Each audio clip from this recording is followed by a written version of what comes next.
This is 2020. Tonight, remember this? Gander, Newfoundland. 248 U.S. soldiers killed in an air tragedy. Shattered families consoled by the president. Tragedy is nothing new to mankind, but somehow it's always a surprise. The official ruling, an accident. But was it, or did terrorists cause the worst air disaster in military history that no one survived? Then, in a major 2020 investigation, Lynn Scher re-examines the case. What caused the crash? One report says it was ice, but yet there's no proof that it was ice. It's just all theory. Were witnesses brushed off? Was evidence ignored? The hole blown through the fuselage strongly suggests that an explosion took place on board the airplane while it was still in flight. And the theory that could rock the nation. Do you really believe that Iran-Contra figures in that air crash? I think there's a strong possibility, and I think we need answers to these questions. The tragedy at Gander. What really happened? Plus, a ballplayer's dream that came crashing down. 1986, California Angels pitcher Donnie Moore, one strike away from the World Series. Instead, a home run pitch. It goes back, and it's gone! Unbelievable! A broken career. And this summer, when they said a California Angel had killed himself, I knew who it was. tonight Dick Schaap on what some call the fatal pitch of Donnie Moore. Who can forget 2 weeks before Christmas, 1985? 248 American soldiers killed when their chartered plane went down in Gander, Newfoundland. We all grieved with them and for them, the families of those young men and women. But now some of those same families feel that they have been betrayed. They do. They feel they've been lied to and toyed with.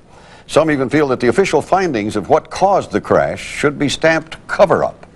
For the past 5 months, 2020 has been investigating and reviewed thousands of documents, talked to eyewitnesses, and uncovered new evidence. It's a two-part report. Lynn Scher has our investigation and takes us back to a December afternoon when these scenes and this sound told the story of the season.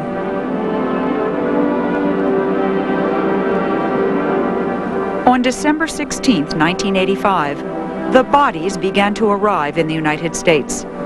In all, there would be 256. For a military funeral, this one seemed sadder, more senseless than most.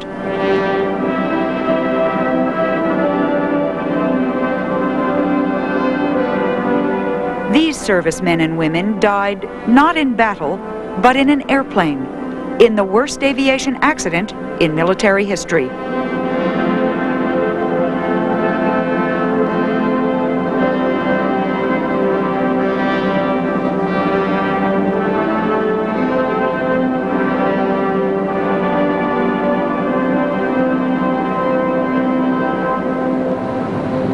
The plane had been chartered from Arrow Air, a DC-8 like this one, filled to capacity with cargo, 8 crew, and 248 members of an elite battalion of the 101st Airborne. After 6 months on an unpopular peacekeeping mission in the Sinai, the soldiers, mostly young men and women in their 20s, were headed home for the holidays, a route that had brought them from Cairo to Cologne to Gander, Newfoundland for refueling. At 6:45 a.m., the plane took off from Gander. 950 Gander Tower, favor takeoff on 22, winds are calm. Less than a minute later, it crashed to the earth. Tower 351, shouldn't have an explosion off here to the west. There were no survivors. The flames would burn for 23 hours.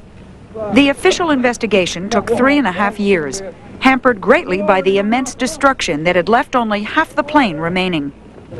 The Islamic Jihad had immediately claimed responsibility, and some who were there said the plane was on fire before it crashed.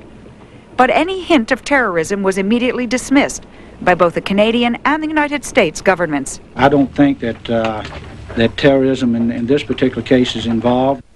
In the end, the Canadian Aviation Safety Board, the CASB, which has jurisdiction, announced its official conclusion. Icing on the wings was the probable cause of the accident. But that conclusion was not accepted by everyone. Nearly half the Canadian board disagreed, issuing their own minority report, saying the probable cause was an onboard fire that may have been caused by an explosion. Was it icing or an explosion? The controversy led us to re-examine the facts in this now closed case. And we have uncovered new evidence that lends further support to the possibility of an onboard explosion. Evidence that may make you wonder what really happened to the Arrow Air charter. About the only fact not in dispute is that the plane crashed here, just short of Gander Lake. Gander, Newfoundland, in the northeast corner of Canada, is a tiny town. But its location at the edge of the Atlantic Ocean has made it a major refueling stop for the world's aircraft. And because Gander Airport employs so many people here, many residents either serviced the Arrow charter before it took off, watched its brief flight, or helped clean up here at the crash site. And what they saw before, during, and after the crash differs radically from the official conclusions of a 3-year investigation. Teddy West was part of the ground crew who serviced the plane during its 1-hour refueling stop at Gander. I didn't see any ice on the airplane. I still don't think there was any ice on the airplane, and that's the way I want to keep my story. When you talked to the CASB investigators, what did they want to know? He asked me if I had seen any ice on the airplane, anywhere at all on the airplane, and I told him no. I hadn't noticed any ice whatsoever. And I was close enough that I had to have my hand on the airplane, and I didn't feel any ice. Minutes after Teddy West had his hand on the plane, the DC-8 taxied down the runway for takeoff. Judy Parsons, a rental car agent, was just arriving at work. It was really dark, and I heard it take off, and the sky just lit up.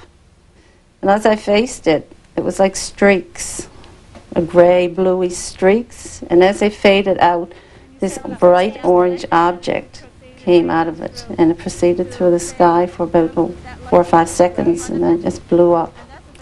What did you think that object was? At the time, it all happened so fast, I didn't know what it was, and then all of a sudden it hit me, that's a plane. When the CASB came to investigate, did they talk to you? Yes, they did. I told them exactly what I told you. I told the Canadian Safety Board the same thing.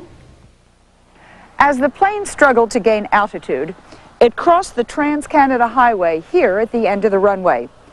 By now, it was out of Judy Parsons' sight, but because it was only about 60 feet high, it was in plain view of a number of truck drivers and their passengers going by. Those eyewitnesses said they saw a red or orange glow, like a fire, on the right side of the fuselage. 5 seconds later, the plane crashed. At least 3 truck drivers told the CASB strikingly similar stories. My first impression of the glow was that it was a fire.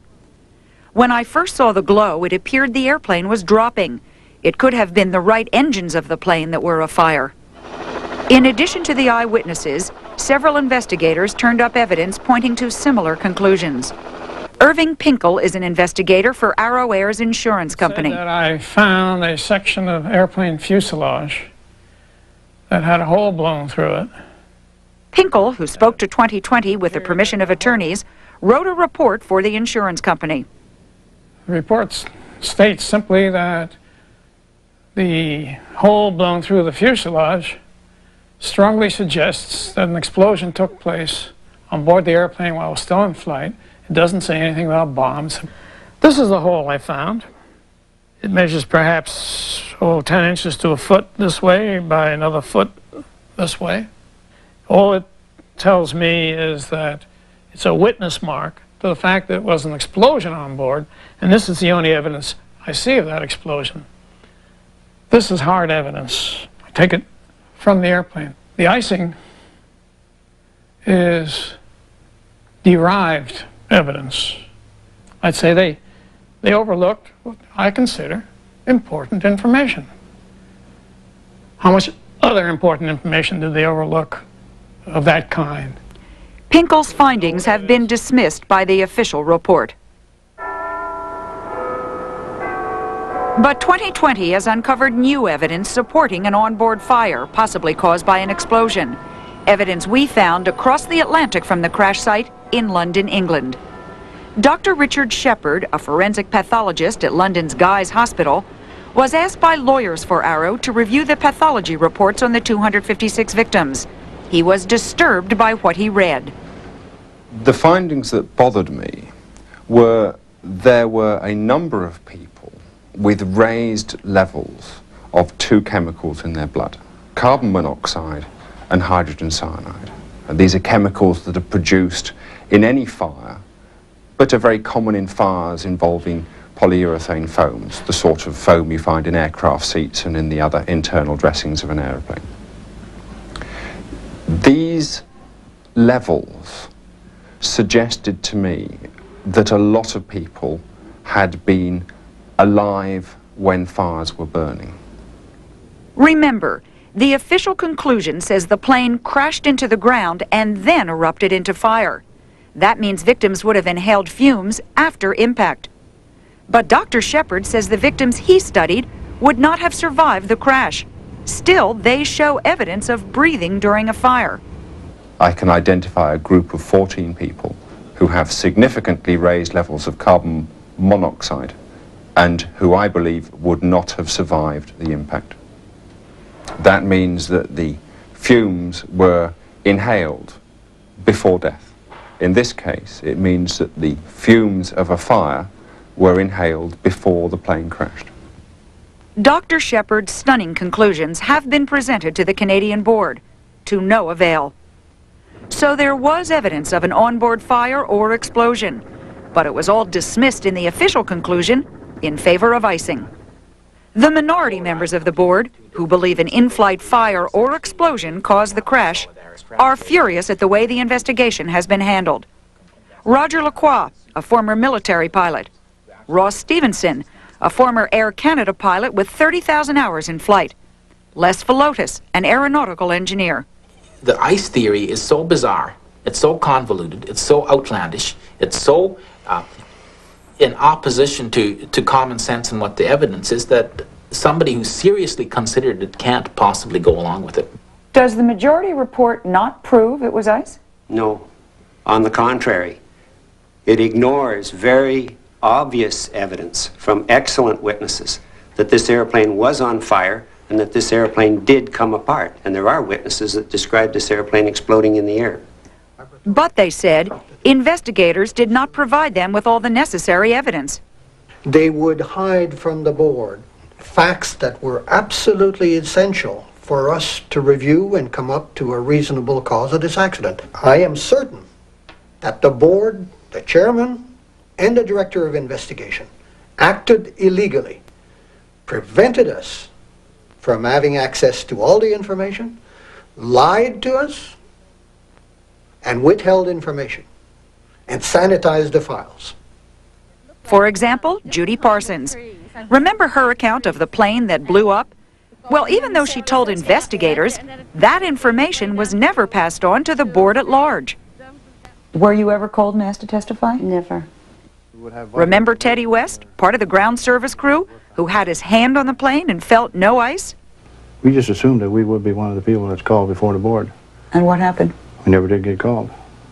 To the dissenting members of the board, it is very suspicious. The Minister of Transport of Canada, Larry speaks on behalf of the administration, and a spokesman of the Pentagon, all come out while the fires are burning and nobody's investigated anything, and said there is no evidence of sabotage in this accident. But there was evidence of sabotage because they had received a call, and I don't care if it's from a press agency or from the Islam Jihad itself. There was a telephone call that stated that somebody was taking responsibility, and therefore it should have been taken seriously. In my view, the cover-up started at that time. Cover-up, that's a voice from Canada. And now a U.S. congressman is pushing to reopen the investigation. When we come back, Lynn Scher raises new questions. For example, there is a mystery about a last-minute cargo switch made before the plane left the Middle East.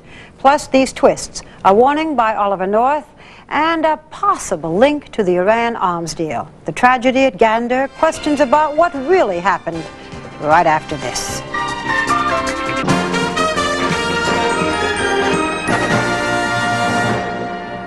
Of the air disaster in Gander, Newfoundland, which killed 248 American soldiers.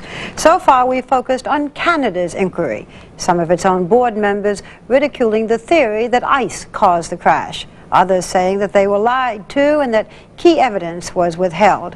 But what, if any, role has Washington played? In part 2 of her report, Lynn Scher tells us that there are those who feel a cover-up began almost as soon as the plane went down.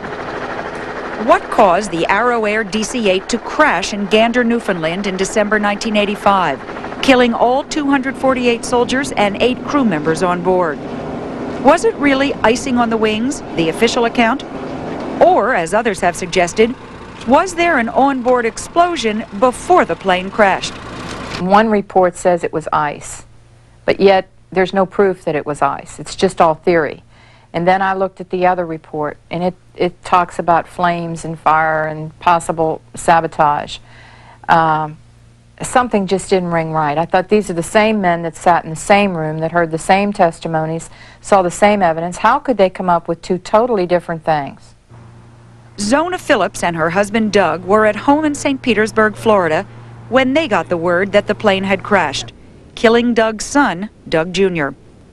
Zona has founded a group now numbering more than 100 families called Families for the Truth About Gander, because she says she's been given the runaround by both the Canadian and the United States governments.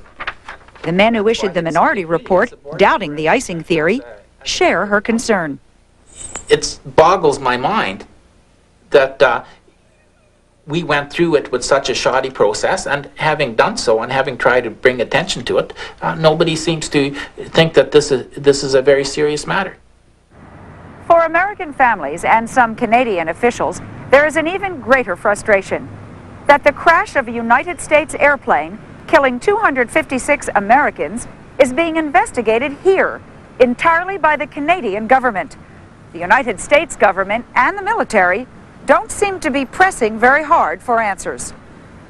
For instance, the FBI.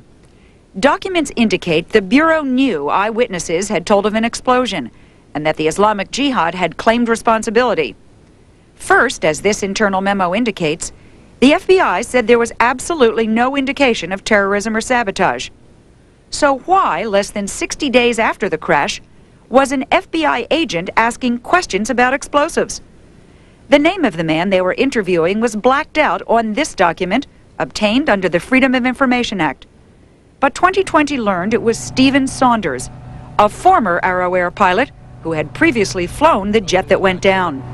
Here's what Captain Saunders was asked by the FBI agent. He made reference to a quantity of C4 plastic explosive, roughly about 1/4 to 1/2 a pound, and also in reference to what we would refer to as a Mark I type pineapple hand grenade. He said if an explosive had been detonated in a DC-863 aircraft, what persons in what seat rows would be most likely to receive some type of projectile penetration from the seat bottom? As for the U.S. Army, whose soldiers were killed in the crash, they claim to have painstakingly searched the crash site. So why did a 2-star general, Major General John S. Crosby, who was on the scene, ask on the day after the crash that the rubble be plowed under? The Army says Crosby was worried about souvenir hunters. And what does the Army know about the mystery cargo? 6 coffin-sized boxes loaded on board at the last minute in Cairo. They were important enough that some 40 soldiers' duffel bags were removed to make room, but the boxes were never listed on the manifest. This aerial photo of the crash scene that we blew up seems to show the kind of boxes described, right where firemen said they saw them. But the Army denies reports that a military plane spirited them away, or that the boxes contained weapons. They say the boxes belong to Arrow. In fact, the Army says the Canadian report was thorough and competent. Not one shred of evidence supports a terrorist attack. You know, it's ludicrous to me. And I mean, you look on the marginalia of the FBI reports and you see where the CIA was in there and the DIA and all these other agencies. You know, and all the time you're going tick, tick, tick, you know, what's going on here? Nobody knows anything, but everybody was in it. Very strange. We spoke to all the U.S. government agencies involved in the investigation, but none would agree to talk to us on camera for this report. The National Transportation Safety Board, the NTSB, told us they accept the Canadian Board's conclusion of icing. The Army told us it wasn't their job to investigate. They rely on the NTSB. And the FBI said they had nothing new to add. They only helped out at the request of the Canadians. I firmly believe that it's all tied into the Iran-Contra and arms for hostages bit, because all that was coming down at that period in time. It was a very sensitive time around December the 12th, 1985. Congressman Robin Talon was contacted earlier this year by two families from a South Carolina district who had lost relatives in the crash. After months of investigation, he has now taken up their cause and shares their suspicions. When I first heard people talk about the Iran-Contra connection, it sounded quite fantastic. Do you really believe that Iran-Contra figures in that air crash? Well, I think there's a strong possibility, and I think we need answers to these questions. And it may sound fantastic, but here's what they think happened. In 1985, the U.S. government set up a secret operation to supply arms to the Contras in Central America and to sell weapons to Iran, all in an effort to free Americans then held hostage. As this deposition shows, Arrow Air was used to transport some of the arms. As revealed by the Tower Commission, in December of 1985, the Reagan administration decided to stop selling arms to Iran and told them so at a meeting in London. At about the same time, the Iranians discovered that they'd received the wrong weapons in one shipment. The next day, when Lieutenant Colonel Oliver North, who was running the operation, returned to Washington, he wrote a top-secret memo in which he warned that the Iranians were so angry over the shipments being stopped, their reaction could ignite fire. Hostages would be our minimum loss. That memo came 3 days before the Arrow Air crash. There could have been arms that were being brought back to the United States that possibly exploded on that plane to cause it to crash. Arms that had been intended for Iran? Had been intended for Iran, but as has been documented, this was an incredible $2 billion arms deal. People involved over in the White House were warned that there were going to be reprisals. It could have been sabotage, some sort of bomb placed on the plane. You talked about the possibility of a cover-up. Do you believe there has been a cover-up? Well, there's strong circumstantial evidence. I think it would have been an absolute catastrophic problem for Ronald Reagan into his second term, about a year and a half, had he been faced with the American public finding out first at that time that we just botched an arms for hostage deal that nobody would have been in favor of, that deal could have possibly cost the lives of 248 American service personnel. I think he would have been faced with impeachment. Congressman Talon's outrage over the way the issue has been handled was intensified by the answer he got to questions about those mysterious 6 boxes on board. Talon wonders if the boxes contained weapons, or even possibly bodies. This is a letter to you from the Office of the Assistant Secretary of Defense, in which they say regarding those boxes that it was approximately 1,300 pounds of aircraft equipment and spare parts which air carriers routinely carry. You're saying that's a lie? Yes, I'm saying that's a lie. I'm saying that they said that the material belonged to Arrow Air, and now Arrow Air says no, the material did not belong to us. You're making a very strong case for terrorism, but in this letter from the Defense Department, they say, quote, there is no credible evidence to support the allegation that this crash resulted from terrorist or criminal action. Well, I'm at the point now, I have been lied to, I have been led around, I have been misled, and I'm trying to represent the families in this situation. The burden of proof is not on the families. The burden of proof is on the United States government, and they have failed to provide answers that should be provided. But K.J. Thornycroft, a former pilot and chairman of the Canadian Aviation Safety Board, says the official report answers all the questions. He defends the 3.5-year investigation. can only say that there's no evidence to support an in-flight explosion. None at all. But what about the eyewitnesses? The ones who said there was no ice, only an in-flight explosion. Judy Parsons, Teddy West, the truck drivers. When Mrs. Parsons talked to us, she was very specific about what she saw. Well, you'll have to forgive me if I don't agree with Mrs. Parsons. After all, it's almost 3.5 years since the incident, and her written testimony and what she's saying today don't necessarily jibe in every case. Quite the contrary. When I interviewed her and then read what she had said in her first interview after the crash, they were exactly the same. I see. Okay. Why wasn't she called to testify? We have taken evidence from some 300 witnesses, 200 or 300 witnesses. Obviously, we can't call them all to appear at the public hearing. So let's have a roundtable discussion, decide what evidence we want to have come out at the public hearing, and then select a group of witnesses who will provide that evidence. None of the witnesses who saw no ice were included. I don't think that's necessarily correct. Now, it is a fact that human eyewitness evidence is unfortunately the most unreliable form of evidence you can have. But wasn't one eyewitness included who did see ice? Just that one. Why was one person who said there was ice included where 5 or 6 who said there was no ice were not included? That's a good question. I can't answer that. I don't know.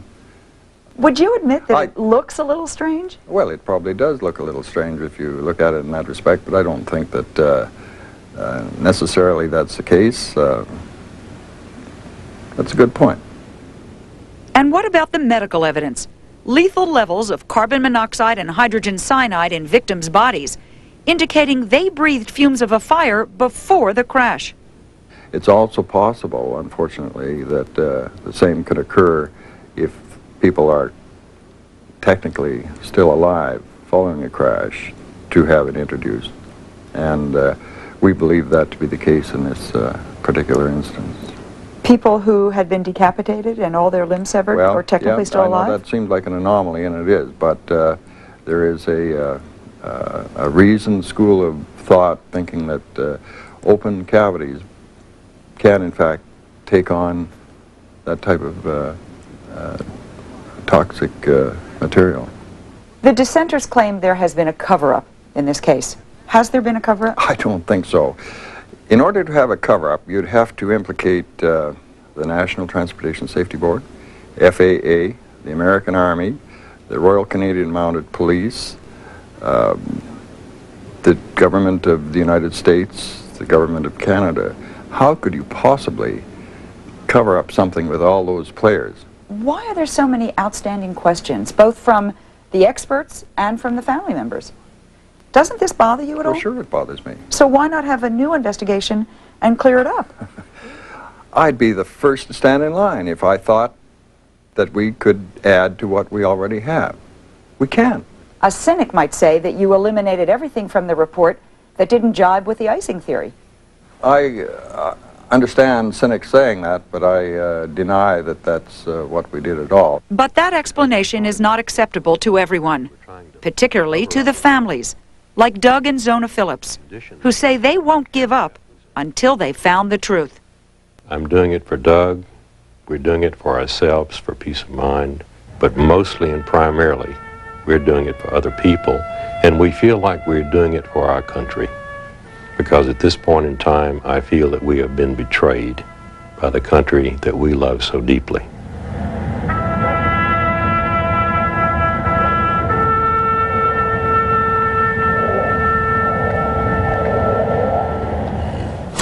Lynn, as far as Canada is concerned, is this case closed now? The case is closed. There have been several official investigations into the investigation, but none of them has indicated any reason to reopen it. Well, now, a lot of people now see this as a cover-up. Is there any real evidence that President Reagan was involved in such, if it is a cover-up? No, there is absolutely no evidence of that. But, you know, I asked that question to Congressman Talon, and he said, even though there was no evidence, his point is that when 256 Americans and an American plane are lost, it seems suspicious to him that it's entirely left up to Canadian investigators. What's Congressman Talon's strategy from this point? He is now enlisting the aid of other members of Congress whose constituents include relatives of the victims, trying to get them to join with him to petition President Bush. He wants the president to spearhead an effort to look into this, to reopen the investigation. At the very least, what he wants is a congressional investigation.